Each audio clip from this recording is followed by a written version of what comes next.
Hello and welcome back to Unbox the Podcast. I'm Sahar, huneidi-palmer, and I'm here to guide you on your journey, not just reaching but maintaining the peak of your performance. Today, we're diving deep into what it truly means to stay at the top of your game in every aspect of your life. Sustaining excellence is a challenge.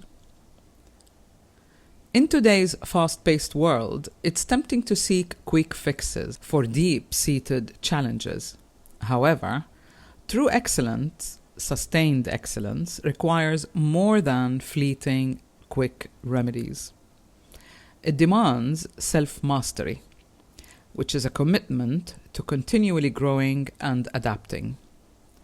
Self-mastery isn't about adopting cookie-cutter solutions, which are often promoted by so-called gurus. It's about being self-aware to shape a personalized approach that integrates your body, your mind, your emotions, and hold yourself accountable to turning this process into actions. This holistic approach guarantees that you are aligned and coherent. All your responses are coherent with all aspects of being human. We are complex beings, so there is more than one factor that affects us transforming our lives. Let's talk about mastering holistic self-development. Every mentor or guru has their own methodology, but really the core principle remains the same. True development needs to be holistic. This is because human beings are multifaceted. Let's break what this means down. I call these facets the 4 dimensions of change. If you want to change anything in your life, it's got to be along these broad 4 dimensions. And all the little changes will filter down so that you have an integral development or progress. If you want to transform your life, consider this holistic approach, the 4 dimensions of change, so that your development as a person and your performance are not lopsided. You can't just develop intellectually and ignore emotional intelligence, for example. To be at the top of your game, you need to understand how these dimensions, the physical, the emotional, the mental, and accountability to your actions, interact. They influence each other all the time. So your physical state affects your emotional state. Your emotional response stems from your belief system. Your mindset influences how you respond emotionally, and how your emotional state dictates whether you're going to hold yourself responsible to things you've done or not done. So how do they affect your performance? And how mastering these aspects can lead to sustained success? Let's pause for a moment. Reflect on these 4 dimensions in your life, in your own life right now. How balanced are these aspects in your life? Are they in harmony? Or is one aspect dominating at the expense of the others? This balance is critical for long-term success in any avenue of your life. I once worked with a client, let's call her Emily. Emily was a high achiever, which meant that her professional and mental dimensions were highly developed. Astute woman. However, she often neglected her physical and emotional well-being. This imbalance became apparent when she faced a personal crisis, and she found that she didn't have the emotional resilience or physical health to cope effectively. We worked together to create a more balanced lifestyle. This involved setting boundaries at work and the need to reduce stress, incorporating regular physical activity, for example, in her routine, and dedicating time to nurture her emotional well-being through meditation, through meaningful social interactions, cutting down on social calendar that was completely depleting her, a variety of things that we brought together to really give her more quality time that she can focus on her well-being. Over time, Emily noticed that she not only felt healthier, but was also more productive and more fulfilled in her work. Speaking of stress, when I ask clients an abstract question like, "Who are you?" many respond with their job titles, often overlooking their creative potential or creative abilities. Yet creativity is the expression of our consciousness. It teaches the brain to reflect, perceive, apply, and solve problems. Creativity isn't just an activity. It's an essential part of our human identity. It is integral to how we express and understand ourselves beyond our professional roles. In the hustle of striving for peak performance at work, it's important to remember that nurturing our creative expression through artistic hobbies can be incredibly beneficial. Very often a client would say, "Oh, but I go to Pilates or I play tennis." Fantastic. That's looking after your physical body.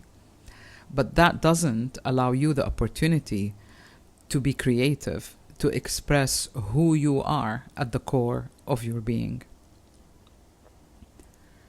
Engaging in creative activities, be it painting, writing, gardening, photography, or playing music, should be pursued without judgment of how skilled you are at it. No one is going to see what you do. It's a quality time or a quality activity between you and yourself. True values lie in pleasure. These activities bring a lot of pleasure, a joy that can ease stress and recharge you, making you more capable of sustaining high performance in all areas of your life. Focusing on creativity can also help you discover new dimensions of how you see yourself or of your identity, and it can unblock your potential, a potential that you never imagined to have. Some prominent individuals who have successfully engaged in creative pursuits are really all around us, such as painting or designing alongside their main careers. For example, King Charles III, who's known for his watercolor paintings. King Charles has been painting for many years and often paints landscapes from his travels. Winston Churchill, for example, the British Prime Minister during World War II. Churchill was an avid painter. His works, mostly landscape, provided him solace during tumultuous times. Sylvester Stallone is another one. He is best known for his roles in action movies, but Stallone is also a painter. His art is influenced by his personal experiences and the world of cinema. Tony Bennett, renowned singer, was also a passionate painter. His works have been displayed in several art galleries. And my final example for you today is George W. Bush, the former US president. He took up painting after leaving office. His subjects often included world leaders and veterans. So it isn't about not having the time to develop it. It's about this is essential for your well-being. And it also brings the 4 dimensions of change into alignment. Back to Emily. For Emily, her transformation was possible because she learned to value all dimensions of her life equally and integrating them in order to find the right balance every day, week, and month. She realized that long-term success isn't just about excelling in one area that pays the bills, for example, but by nurturing all parts of oneself. Now think again about your life. Which areas do you feel are well tended? And which ones might be lacking attention? Understanding this balance is critical for sustained success, because when one area is lacking, it will eventually determine all the other areas in your life and how they operate. I encourage you to take a few minutes today to assess these dimensions. Perhaps jot down what you discovered about yourself. Are your activities and goals leading to a balanced life?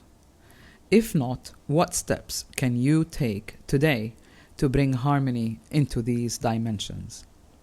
By holding yourself accountable to the goals that you want to achieve, you can begin to monitor where your energy goes and how much you value that goal. When we talk about peak performance, keep in mind the role of flexibility and change. Life is nothing but a series of changes, often unpredictable changes. If we're not in a flexible mindset or attitude, or if we're unable to modulate, retract, and fine-tune our approach, we risk not only stagnation, but also potential setbacks in these areas of our lives. Another important factor in sustaining peak performance is authenticity. Authenticity in action is essential in maintaining your peak performance. It's not just about being honest with others, it's about being true to yourself in every role that you play during the day, the week, the month, your life, at whatever level, and whether it's at work or at home or in a social setting. You need to be you, no matter what the role is and what level you're at. When you're authentic, even as an executive, your actions and decisions stem from a place of deep alignment and a sense of deeply knowing your values and beliefs. This integrity is what sustains high performance and fulfillment in a journey that you will enjoy, instead of stressing and burning out. Staying at the top of your game isn't a destination. It's a continuous journey. It involves regularly assessing where you're at and making the necessary adjustments. Don't forget holding yourself accountable, which for me, in my view, is extremely empowering. If I messed it up, I can fix it. If you have found today's episode helpful, please subscribe and leave a review when you can. It helps others discover the power of staying at the top of their game. Until next time, keep unboxing your potential, and I hope that you will stay at the top of your game.